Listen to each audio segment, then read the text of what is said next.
Assalamualaikum warahmatullahi wabarakatuh. Perkenalkan, saya Nanda Nurmilanti dengan nomor NIM 22810101151. Di sini saya akan menjawab 5 pertanyaan UAS yang sudah terlampir mata kuliah psikologi belajar. Jawaban pertama.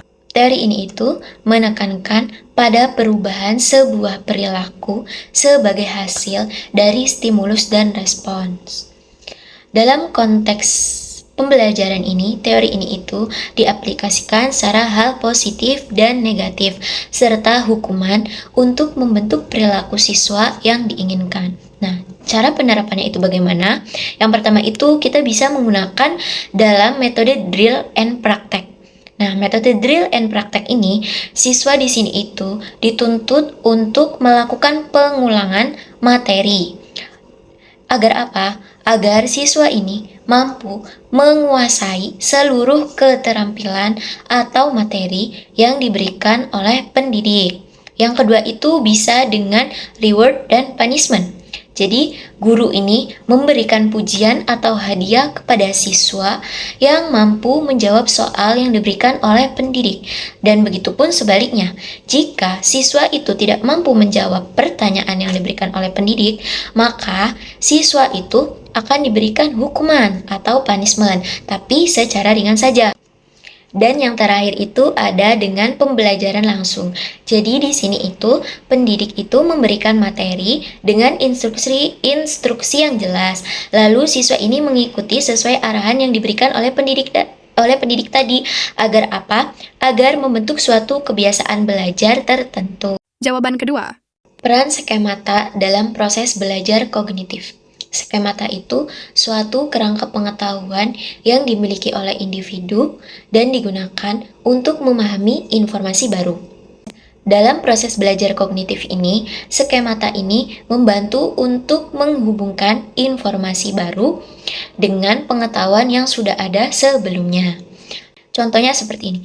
Jika kita waktu SMA itu sudah belajar psikologi belajar. Nah, dalam psikologi belajar ini, ketika SMA kita hanya mengetahui tentang pengertiannya dan jenis-jenisnya saja. Tentunya di situ kita sudah ada pengetahuan kan. Nah, kita naik ke jenjang kuliah. Di jenjang kuliah ini kita diajarkan kembali tentang psikologi belajar. Tapi tentunya di sini ada peningkatan dan di sini ada pengulangan. Tapi di sini mendapatkan informasi baru. Informasi barunya apa? Ketika waktu SMA kita hanya mempelajari psikologi belajarnya tentang pengertian dan jenis-jenisnya, dan di kuliah kita mengetahui pengertian, jenis-jenisnya, dan teori-teori psikologi belajar ini ternyata banyak. Nah, tentunya di sini kita bisa menyelaraskan pengetahuan kita yang sudah ada sebelumnya waktu SMA dengan informasi yang baru yang kita ketahui di tingkat kuliah. Jawaban ketiga. Peran motivasi intrinsik dan ekstrinsik dalam meningkatkan hasil belajar. Yang pertama, motivasi intrinsik. Motivasi intrinsik ini dorongan belajar yang berasal dari dalam individu. Seperti contohnya ada rasa ingin tahu, kepuasan pribadi, atau minat dalam materi tertentu. Peran motivasi intrinsik di sini adalah agar siswa ini mampu belajar secara mendalam dan mandiri karena adanya kesenangan atau tujuan pribadinya. Contohnya seperti siswa gemar membaca buku sejarah karena siswa tersebut itu tertarik dalam kisah-kisah masa lalu. Yang kedua itu ada motivasi ekstrinsik. Motivasi ekstrinsik ini, dorongan belajarnya itu berasal dari luar individunya. Seperti harus ada reward, ada hadiah, pujian, dan nilai. Nah, peran motivasi ekstrinsik di sini itu adalah untuk menimbulkan stimulus awal agar siswa ini mampu belajar secara giat. Contohnya itu seperti siswa mau belajar secara giat ketika dia mendapatkan reward dari orang tuanya atau gurunya. Jawaban keempat.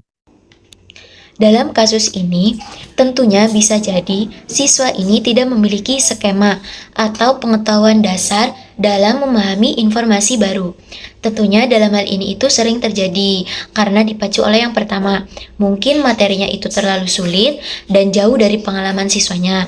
Yang kedua ini, pendidik ini tidak memberikan scaffolding atau penjelasan cara bertahap untuk memahami konsep yang akan dijelaskan selanjutnya. Solusinya itu bagaimana? Yang pertama di sini itu bisa menggunakan aktivasi pengetahuan awal. Di sini ini guru itu bisa mengenalkan konsep dasar yang terkait materi barunya. Terus yang kedua itu ada penggunaan media visual atau dengan menggunakan contoh-contoh konkret.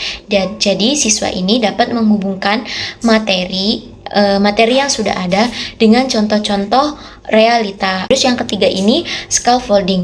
Jadi guru ini memberikan bimbingan bertahap, mulai dari materi yang mudah terlebih dahulu, baru ke materi yang susah. Jawaban kelima. Strategi pembelajaran efektif dalam teori psikologi belajar itu yang pertama bisa menggunakan teori behavioristik.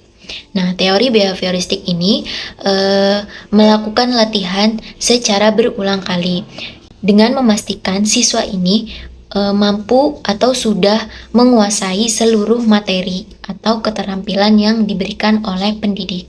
Selanjutnya itu ada dalam behavioristik ini ada reward and punishment. Nah, jadi mendorong perilaku belajar secara positif dan negatif. Terus yang kedua itu bisa menggunakan dengan teori kognitif. Teori kognitif ini mengaitkan informasi baru dengan pengetahuan yang lama. Nah, terus ada juga bisa dengan membuat mind map. Jadi siswa ini agar mampu memahami hubungan antar konsep. Terus yang ketiga itu bisa menggunakan teori konstruktivisme. Konstruktivisme ini bisa menggunakan pembelajaran kontekstual, jadi mengaitkan materi dengan situasi nyata. Terus yang kedua bisa menggunakan discovery learning, jadi membebaskan siswa, memberikan kesempatan kepada siswa ini untuk menemukan konsep sendiri dengan melalui eksperimen. Yang keempat ini bisa menggunakan teori psikologi belajar humanistik. Jadi teori belajar humanistik ini seperti membangun motivasi intrinsik, memberikan kebebasan dan dukungan emosional kepada peserta didik ini. Terus bisa dengan pembelajaran berpusat pada siswa, jadi menyesuaikan metode belajarnya itu dengan kebutuhan individu masing-masing. Sekian dari saya, kurang dan kurangnya saya mohon maaf. Wassalamualaikum warahmatullahi wabarakatuh.